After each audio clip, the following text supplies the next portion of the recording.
My name is Andrew Small, and I'm a police officer in what has to be the single most bizarre, most otherworldly place on the face of the earth. A small town in the middle of nowhere called Junction Falls. Here are 5 of our strangest cases. The first one is annual mystery screenings at the Westbrook Drive-In. July 15, 2006 was a fairly quiet night right up until around 9:30 p.m. Then all hell broke loose. We got calls from no fewer than 24 livid homeowners who all claimed they couldn't sleep because a film had begun to play at the old Westbrook Drive-In. Now, that immediately gave us pause because the Westbrook had been closed down ever since the multiplex had forced it out of business in 1979. So any screening there was obviously unauthorized. When we arrived, an old, so bad it's good science fiction horror B-movie from 1956 called It Came From Mars was indeed playing at full brightness and volume. But we never did find anyone at the lot who could have been responsible. In fact, the only thing there was a single red 1950 Crossley station wagon, also empty, sitting in space 21B. But we figured we'd find who put that there and started the film later on. For now, we needed to shut down the movie before all the locals started a riot in their bathrobes and slippers. Now, this is where things get wild.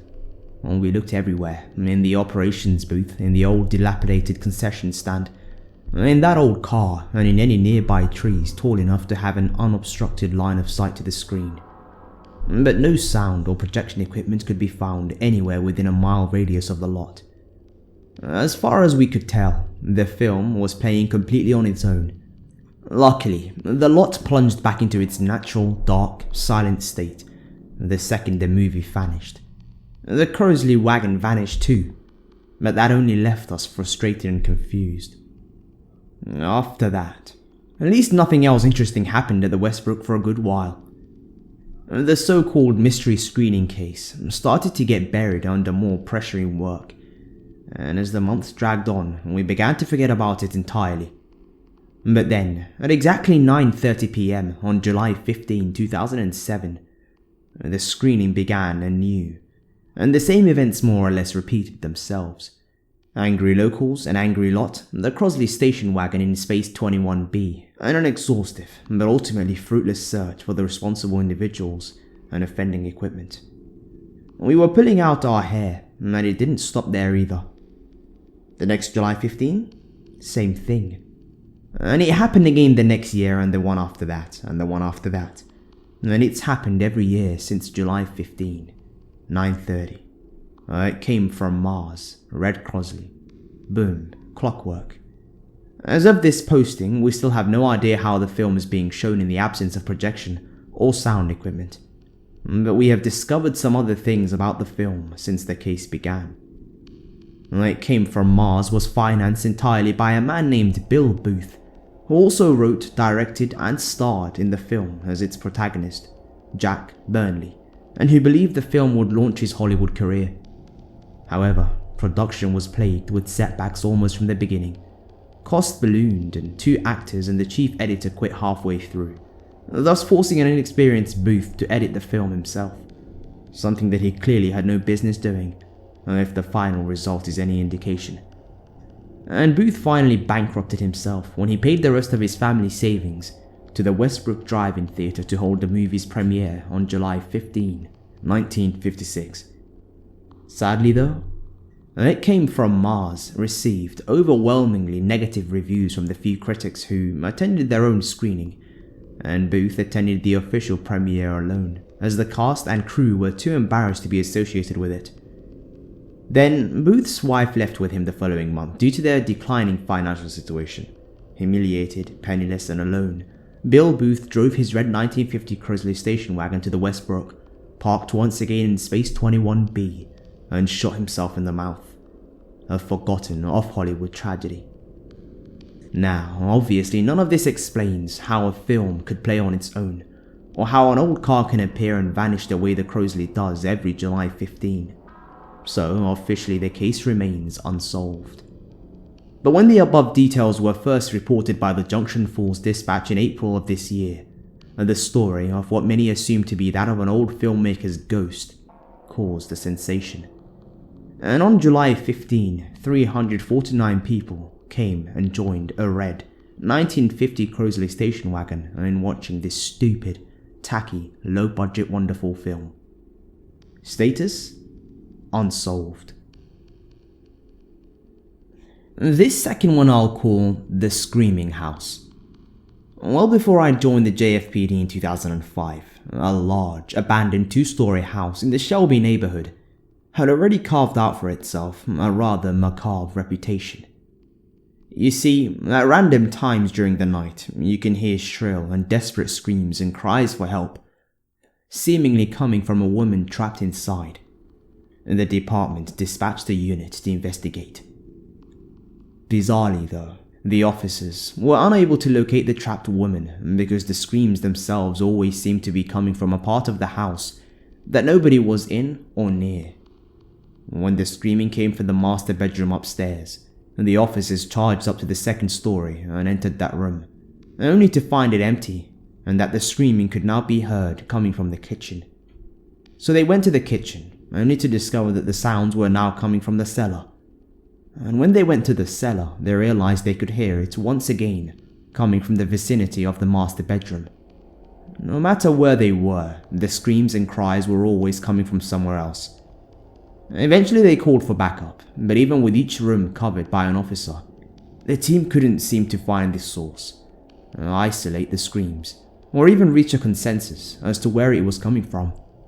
And they never did find that woman either. And each of the 6 men and 3 women who were there suffered at least some moderate psychological damage as a result of the experience. As far as hows and whys, the leading official story, at least in regards to the bouncing sound phenomenon, is that there is some subtle tricks of architecture that is wreaking havoc on the acoustics inside and the structure. Not sure if anyone buys that, but at least they're trying. But no one can explain the source of the screams to begin with. No woman has ever been found. Priests have given it the all clear as far as potential demonic activity, and the man who built and later sold the house assured us that he is as horrified as we are, and most certainly did not build the place with any abnormalities that would mess with the acoustics, let alone with hidden compartments that might have caused the captive woman. The official position of the JFPD? Don't go in or near that place. It still makes those sounds, and we're no closer to figuring out than we were years ago. Status? Unsolved. This third one I'll call Mr. Mystery's Traveling Circus and Extravaganza. Sometimes we'll have 2 cases that end up being connected down the road by a single cause and solution. This particular time, the cases were 1. A string of disappearances affecting the local homeless population, and 2. Reports of, I'm not kidding here, a clown that was allegedly attempting to lure people into the woods. For obvious reasons, we took the former case more seriously. But then, a few weeks into the investigations, a local business owner came by the precinct and delivered to us the previous night's security camera footage, on which showed a drugged up homeless man being led off towards the woods by, you guessed it, a post-vaudeville jester with a ruffled collar and a skip in his step. Eventually we traced that particular vanishing to a small shack in the woods beyond the outskirts of town, and kicked in the door to find a scene of spectacular and breathtaking brutality. All 6 of the homeless men who'd been reported missing, including the one from the footage, were not only dead but mutilated, burnt and twisted, hairless and diseased and disfigured. They'd all been experimented on too. One man had all his limbs amputated, and one of each could be found sewn to the backs and sides of 4 other men who had, like him, died of infections. The last man was intact and then some. He'd been injected with various substances ranging from silicone to cement in order to produce warts and bumps and other unsightly abnormalities of the flesh. We found the clown too, who ended up being an unstable lunatic named Terry Bird, and who claimed he was working on behalf of someone known as the Ringmaster.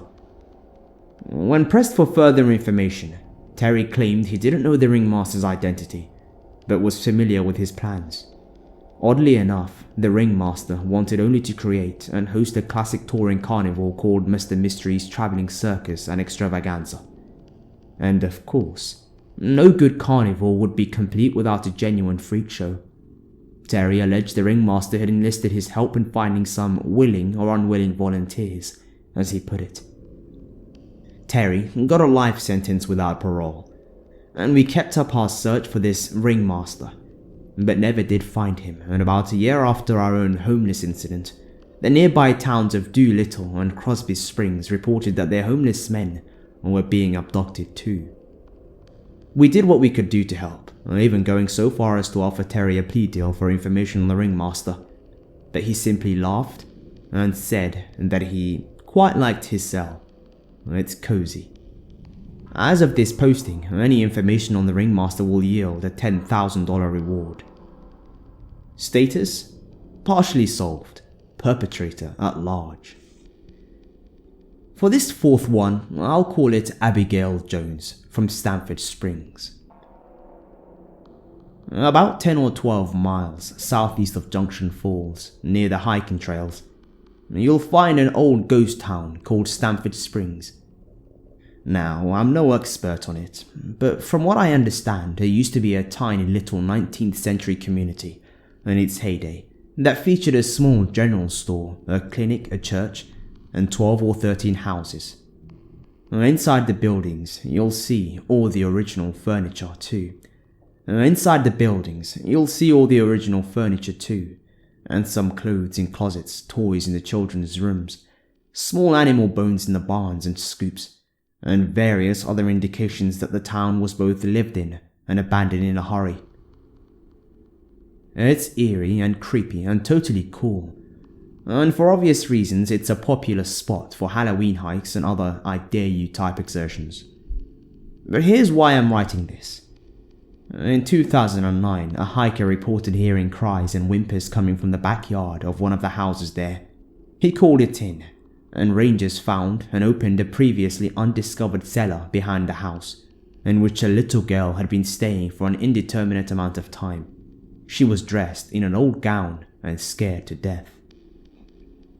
After confirming she was okay, the rangers asked her all the basics: her name, how she got in there, where and who her parents were, etc. The girl said her name was Abigail, that her parents owned the house above, and that they put her there and gone back inside to get the rest of the children. Under further questioning, Abigail insists that it's 1884, and that her parents have only been gone for minutes, not decades. And keep in mind, this girl is maybe 9 or 10, and she's just bawling her eyes out, and confused, and so terrified she's shaking. So either she's a future Oscar nominee putting on the performance of a lifetime for no reason whatsoever, or she really is convinced that she was a resident of the 19th century Stanford Springs. So they take her down to the Junction Falls Medical Center and get her tested. No brain damage, no malnutrition, no other disorders of any kind. She's a perfectly healthy little 9-year-old kid, and she just insists that her parents were Thomas and Elizabeth Jones, 19th century shopkeepers. You can probably tell where this is going. The authorities searched exhaustively for any record of a missing girl matching Abigail's description, and found nothing. No birth certificate, no medical records, no social security number, and no relatives. And of course, other folks who caught wind of the situation through the dispatcher's reports did some research on their own. And you guessed it.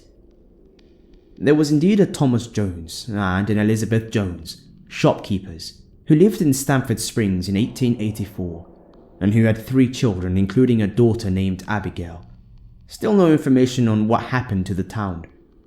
Eventually, they put Abigail with a child placement agency. I have no idea what came of her after that, but it's definitely one of those weirdest Junction Falls stories that I'll never forget. Status: unsolved. This last one is downright terrifying and sad at the same time. Beyond and beneath the standard, subsurface level routinely accessed by maintenance crews. The Junction Falls sewers more closely resemble the catacombs of Paris or Odessa than any functioning sewer system. It's just a labyrinth of tunnels that plunge deep into the earth and stretch on for miles and miles and miles, twisting and turning and circling back around and getting hopelessly tangled. It's a far, far larger network that would have been remotely necessary to accommodate a town this size, and makes no sense at all from an engineering perspective. In addition, nobody knows how big they are, how old they are, ancient we presume at the deepest levels, what lies within them, who contributed to their construction, and when or why, or how it's laid out. The department has been slowly piecing together a map, but even the most optimistic estimates put our progress at around 25%. It's almost certainly closer to 12 or 15%. So for obvious reasons, we dread when missing person cases involve the sewers. But luckily, between 2006 and 2014, we had Ranjit Singh. Now, Ranjit was a Junction Falls legend, an experienced spelunker, and an outdoorsman who took it upon himself to explore the deep sewers in depth, and only lend his knowledge and help to the force when asked. But to document his findings for both his now removed blog and the Dispatch, among the most insane things he encountered and recorded are the following experiences. Pipe Town. I've actually been to this one, but it's one of his more popular stories, so I'll add it here anyway. A makeshift tent city in a cavernous sewer chamber beneath the Northside Project that was built by and for the city's disproportionately large population of addicts, vagabonds, and at-large criminals. Pipe Town has all the cozy trappings of a third world back alley slum too.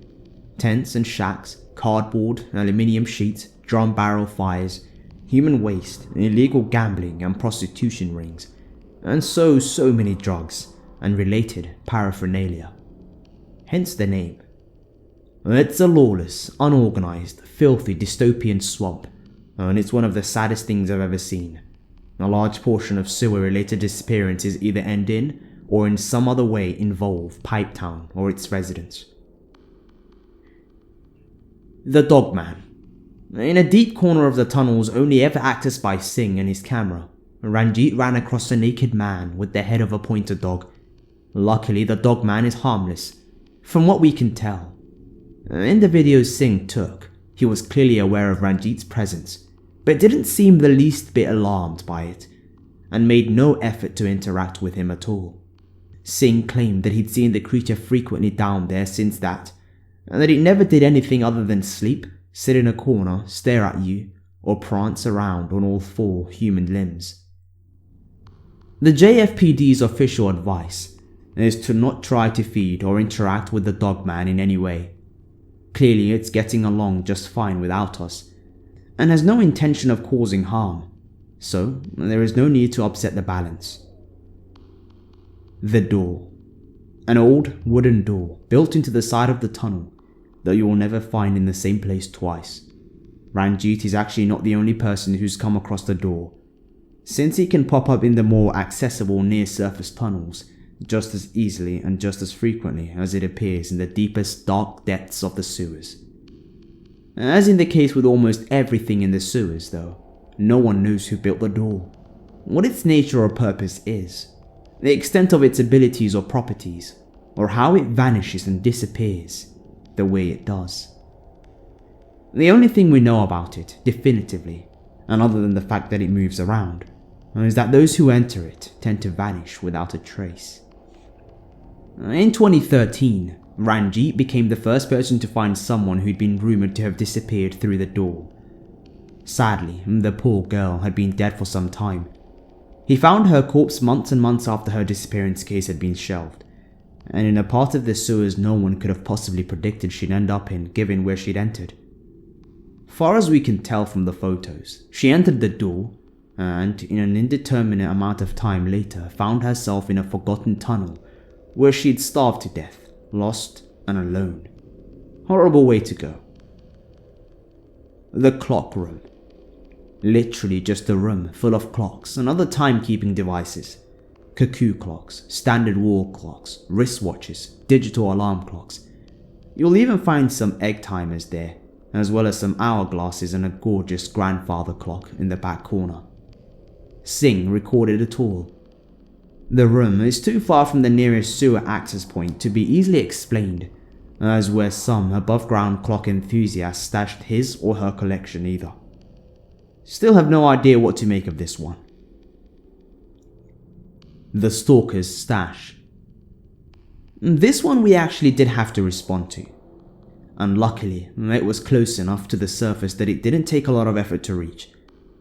But the reason it was that easy to access is because the stash wasn't paranormal or alien or otherworldly in any nature at all.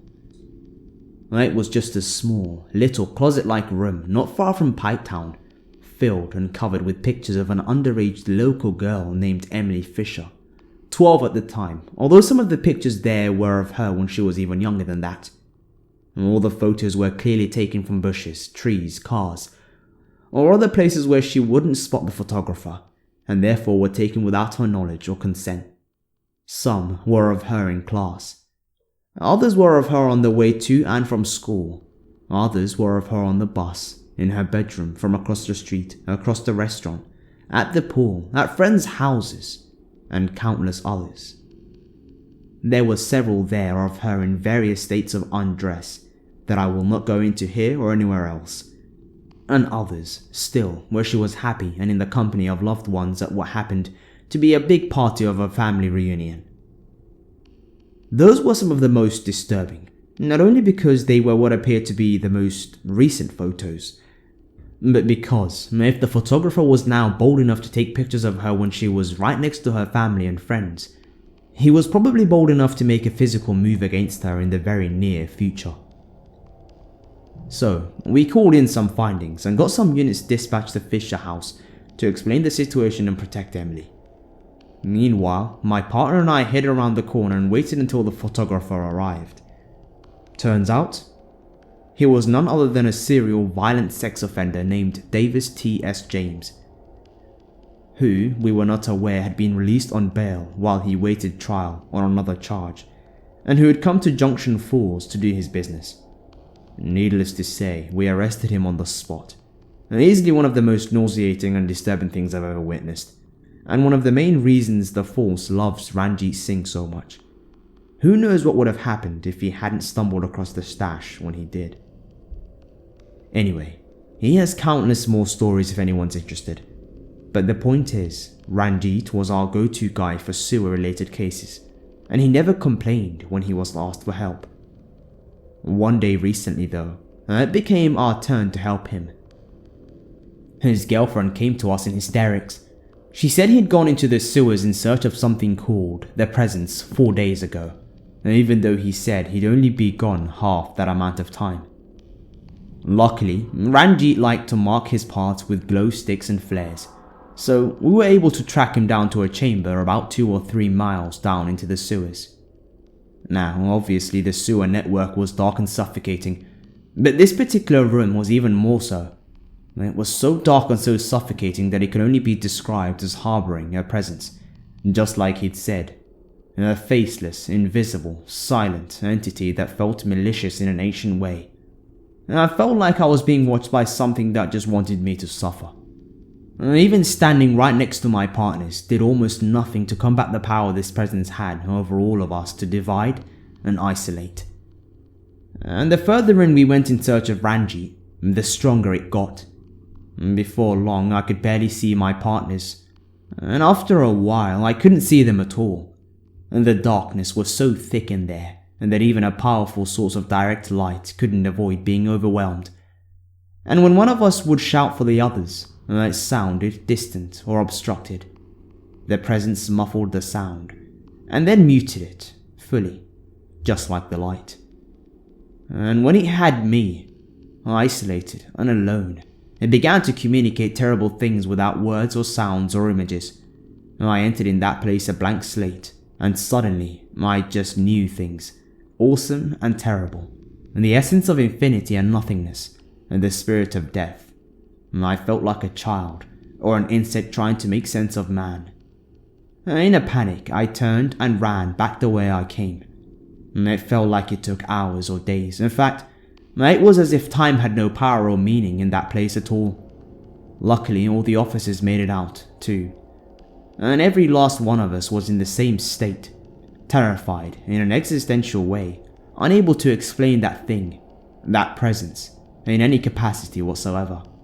All we know is that it's the manifestation of some kind of evil stuck out of time. Sadly, we never did find Ranjit. The official story is that he died while trying to navigate a particularly treacherous part of the tunnels. Which is true, but we didn't go into any detail beyond we weren't able to extract the body. For good measure, we also did not disclose what part of the sewer we lost him in order to prevent anyone else from accessing it on one of the search for Ranjit parties that are popping up on local social media groups and message boards all the time now. But the one thing I can't get out of my head when I'm laying awake at night is this. Time didn't exist with the presence. Past, present, future. It felt like it all got rolled into some kind of alien, amorphous bubble of the fourth dimension. Which means that even to this day, all these years later, Ranjit might still be alive, sitting up against that wall, basking in and beholding the presence. Lost forever in the deep. Status? Unsolved? Maybe. Anyway, that's all I've got time for right now. But I've got a million others that I'd like to share with you guys. Stay tuned.